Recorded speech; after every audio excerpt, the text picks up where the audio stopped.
کسی بھی صحیح حدیث سے ایک روایت ہے جو ذرا کمزور ہے، جس میں آتا ہے کہ ایک دفعہ نبی صلی اللہ علیہ وسلم نے فرض نماز کے بعد ہاتھ اٹھائے ہیں، مگر وہ روایت کمزور ہے، اور اگر اس کو صحیح مان بھی لیا جائے تو ایک دفعہ. سمجھ میں آ رہی بات؟ تو کتنی دفعہ؟ ایک دفعہ.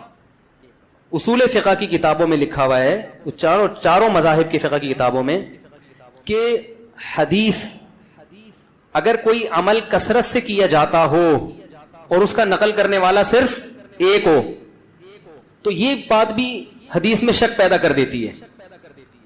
ایک دفعہ اگر نبی صلی اللہ علیہ وسلم نے کیا ہے تو پتہ یہ چلا کہ اور وہ بھی اجتماعی نہیں، انفرادی طور پر. سمجھ میں آ رہی ہے بات؟ انفرادی طور پر. تو آپ بھی کبھی کبھار انفرادی طور پر رفع الیدین کر لیں. عام معمول اگر نبی کا نمازوں کے بعد، فرض نماز کے بعد ہاتھ اٹھا کر دعا کرنے کا ہوتا، چاہے اجتماعی یا انفرادی، تو اس کے نقل کرنے والے کثرت سے ہوتے. سمجھ میں آ رہی اس بارے میں؟ کیونکہ نماز کو تو بہت اہتمام اور اہمیت کے ساتھ احادیث میں بیان کیا گیا ہے، جبکہ ہم دیکھتے ہیں کہ حدیث کی کتابیں اس سے بالکل خاموش ہیں. سمجھ میں آ رہی ہے بات؟ دوسرا مسئلہ، بعض حضرات یہ کہتے ہیں کہ بہت ساری حدیثیں ہیں جن میں آتا ہے کہ رسول اللہ صلی اللہ علیہ وسلم نے فرض نماز کے بعد دعا کی بہت ترغیب دی ہے، اور آپ نے فرمایا کہ سب سے زیادہ دعا قبول کس وقت ہوتی ہے؟ فرض نماز کے بعد. اس حدیث کا مطلب سمجھیں. جب بھی ایک حدیث کو بیان کیا جائے گا دوسری احادیث کو سامنے رکھ کر، خود نبی اور صحابہ نے اس حدیث پر کیسے عمل کیا ہے. ہم نبی کو دیکھتے ہیں کہ کہیں بھی نہیں کسی صحیح حدیث میں ملتا کہ نبی صلی اللہ علیہ وسلم کا یہ معمول تھا کہ آپ فرض نماز کے بعد ایسے دعا مانگتے تھے. خلفائے راشدین سے بھی کوئی روایت نہیں ملتی، نہ صحیح نہ ضعیف. بھائی دیکھو ہمارے ہاں تو یہ پابندی سے ہو رہا ہے نا پانچوں نمازوں میں ہر مسجد میں، اگر صحابہ میں بھی ایسا ہوتا تو کوئی ضعیف روایت تو ملتی نا صحابہ کرام سے، نہ صحیح ہے نہ ضعیف ہے. اور نبی سے بھی کوئی کثرت سے ایک روایت ہے، اس کی سند پہ بھی کیا ہے؟ ٹھیک ہے، بعض نے اس کو صحیح کہا، بعض نے ضعیف کہا، مگر وہ بھی متفق علیہ صحیح نہیں ہے. تو یہ کیسے ہو سکتا ہے کہ ایک عمل پابندی سے ہو رہا ہو اور اس کا نقل کرنے والا کوئی ہو ہی نہیں؟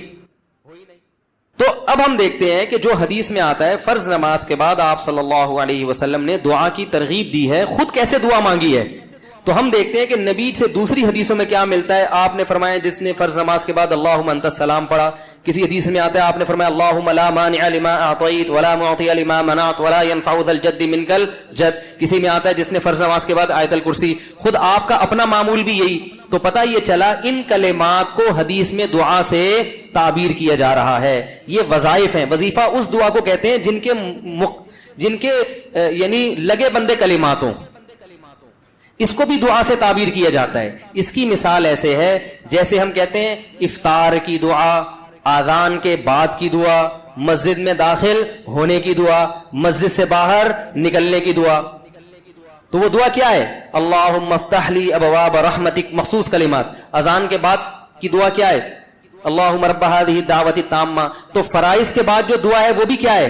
آیت الکرسی، اللہم انت السلام، اللہم لا مانع لما اعطیت. یہ کلمات، ان کلمات کو کیا کہا گیا ہے؟ بولو بھائی، دعا. اور ابن تیمیہ رحمہ اللہ کی رائے یہ ہے جو تفرد ہے کہ فرض نماز کے بعد سے مراد ہے جو اتحیات کے درود شریف کے بعد ہم دعا پڑھتے ہیں، رب اجعلنی مقیم الصلاۃ ربنا آتنا، جو کیونکہ حدیث میں آتا ہے دبور کل صلاۃ. تو دبر کا جو لفظ ہے عربی میں وہ بعد کے معنی میں بھی استعمال ہوتا ہے اور اینڈ کے معنی میں بھی. ابن تیمیہ رحمہ اللہ کہتے ہیں کہ جو ہم نماز کے آخر میں اتحیات پڑھتے ہیں، پھر درود شریف پڑھتے ہیں، اس کے بعد جو دعائیں کرتے ہیں نا، تو فرض نماز کے بعد سے مراد کیا ہے؟ یہ والی. لیکن یہ ان کا تفرد ہے. ہم کہتے ہیں ایسا نہیں بلکہ سلام کے بعد. مگر دعائیں کون سی؟ وہ جو منقول ہیں.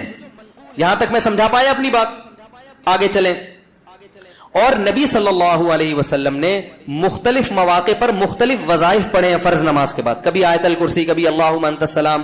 تو ہم یہ کہتے ہیں دوسری طرف حضرت عائشہ رضی اللہ تعالی عنہا کی حدیث ہے کہ آپ صلی اللہ علیہ وسلم فرض نماز کے بعد اللہم انت السلام کے بقدر بیٹھتے تھے اور پھر کھڑے ہو جایا کرتے تھے. ان دونوں حدیثوں کو ملا کے